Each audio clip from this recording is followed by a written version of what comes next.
Nindot kaayo ang pagpahinumdom ni Kristo sa mga mutuo kaniya sama nato. Sa may iyang pahinumdom nga kita di ay himuo niyang mga mamumuo, mga ngani. Kay daghan kuno ang anihon, jutay ra ang mga ngani. Kinsa may mga ngani, kining nisimba karon. Kinsa may anihonon, kadtong wa musimba. Sa survey ni adtong panahon sa IEC, na pamatud-an nga dinhis Pilipinas sa mga Katoliko nga 85% ang aktibe ra nga musimba matag Domingo naara sa mga 10%. Oh, di mo to. Tistingi og paniid sa inyong palibot. Pag-ihap og napo kabalay nga inyong silingan. Karon ba iguli ninyo? Unya suway og susi kada Domingo niining membro aning napo kabalay pilay mo simba. Bisa gani pa ka dinhi duol simbahan. Makaingon gyud ka nga tinuod no sa nakatong malayo-layo. Pareha karon nagmisa kog usa ka barangay dinhi, barangay chapel. Akong gipangutana, pilay inyong population dinhi, das mga bata, mga 500, imo sa di pa diroy, pilam day, mga 2,000 pagani ka pindas mga bata. Nya ang nanimba wa kabot sa gatos. Nya katong misaha para tos tibuok barangay. Nako pertig yung dakua sa inyong anihonon. Dako kayo. Ang pangutana, kinirong nanimba, tinuod ba ka ni nga mamumuo? Kinsa ninyo dinhi ang musugot nga himuong mamumuo sa Ginoo? Taas ang kamot. Mo tanawa, tulo ra man gani kabuok. Nya hinay pa jud kag inisahan, ana pa gyud. Ako nakita tulo ra kabuok. Ambot ang choir gani wa mo isa. At iniisa de, wow, ako kabantay na. Ato, daghan-daghan na dito. Pasabot, niinisad karong nanambong, wa sa di siguro. Wa gani kaabot og 10%. Ang gusto yung muani.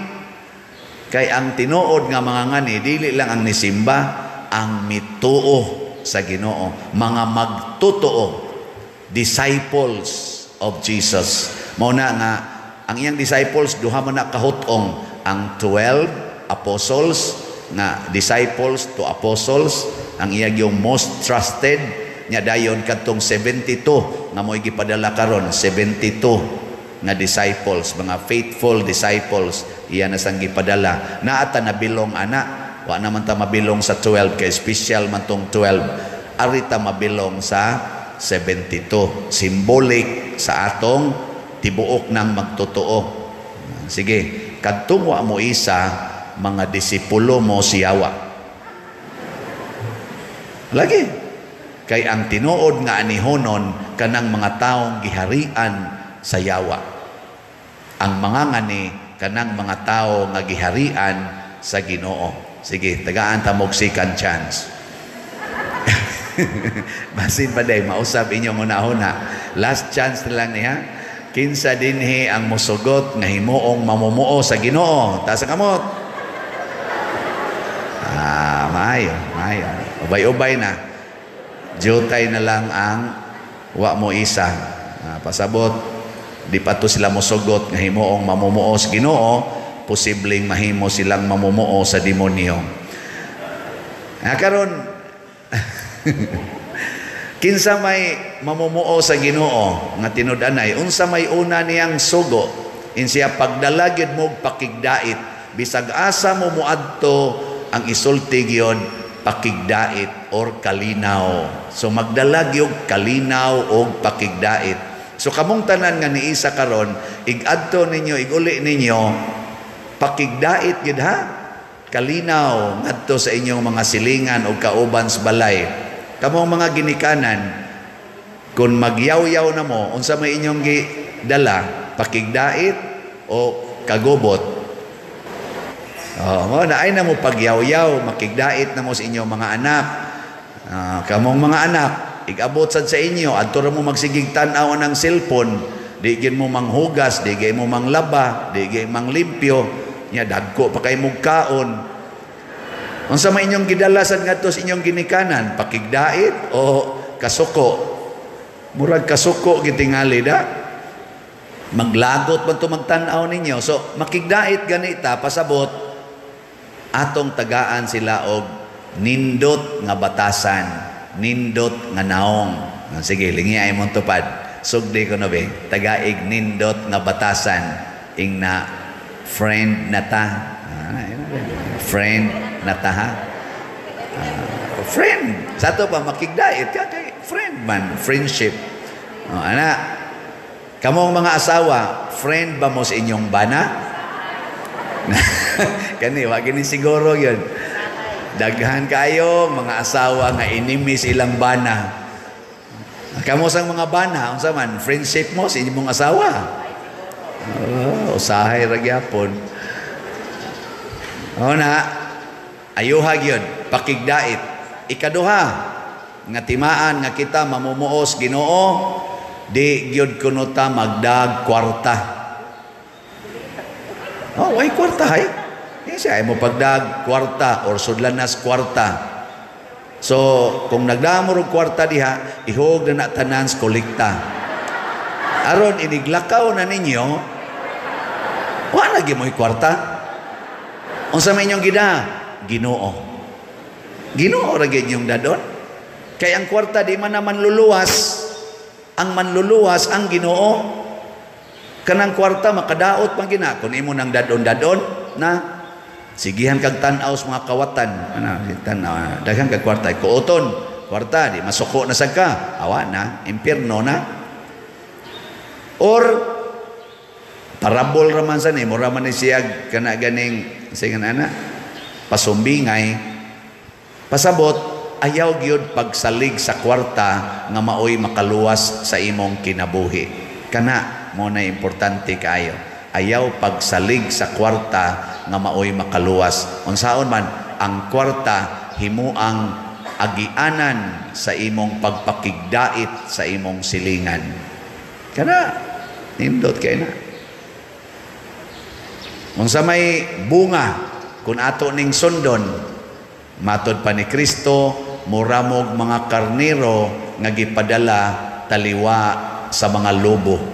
Unsa man, i-abuse ta, pasakitan ta, insultohon ta sa mga taong dili pa suod sa Ginoo. Pero kay anihonon man, ani lang yun. Sa una, mananggi mig mais may amo dito, mananggi ba? Mais.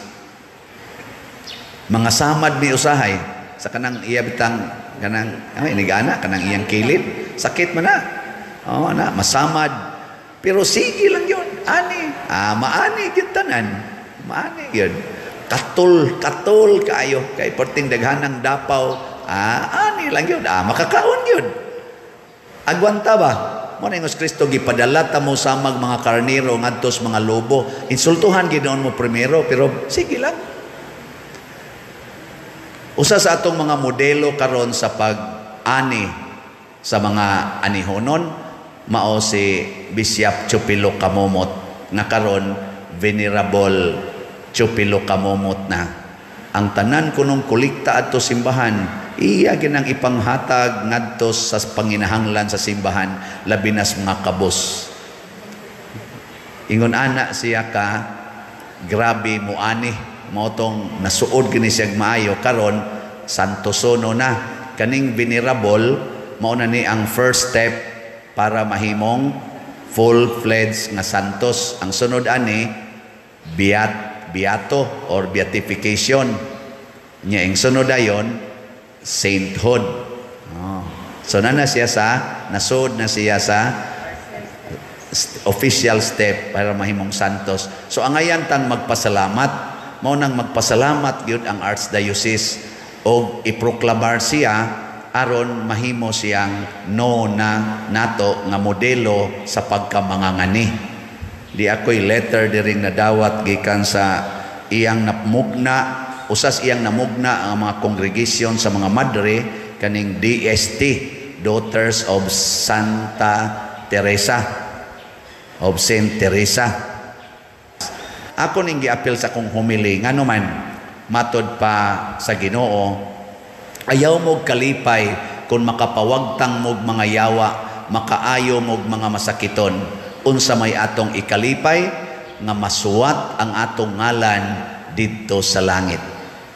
Masulat ba ang atong ngalan didto sa langit? Si San Pedro o si San Pablo sa atong ikaduhang pagbasa niingon siya, patay na ang kalibutan para nako og patay na sad ko para sa kalibutan. Unsa may buhi diri nako mao si Kristo.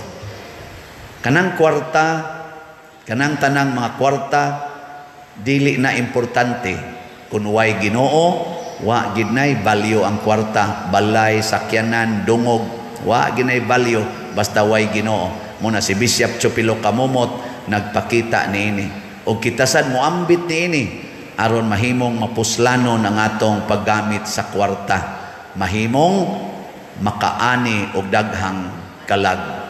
So pangimbitar mo og mga kalag bisag ka nang wa mo simba ing napamalit mo slat, malig-on ta batok sa mga atake sa yawa. Aron human ini makaingon gyud ta diri sa atong tubag sa salmo nga nag-ingon, sa to? Pasinggita ang tibok yuta ngadto sa Ginoo uban ang kasadya. Sadya gyud. Karon ang Ukraine nisinggit in town, nisinggit uban sa kasubo tungod sa nangamatay nga mga mahal sa kinabuhi nga nangaigo sa bomba og mga bala siging gubat karon. Di na mo'y nindot ang pangandoy sa Ginoo, musinggit ta tungod sa kasadya, tungod kay nagkahiusa ta, tungod kay nagtinabangay ta, tungod kay naghigugmaay ta. Sige, manindog na ta.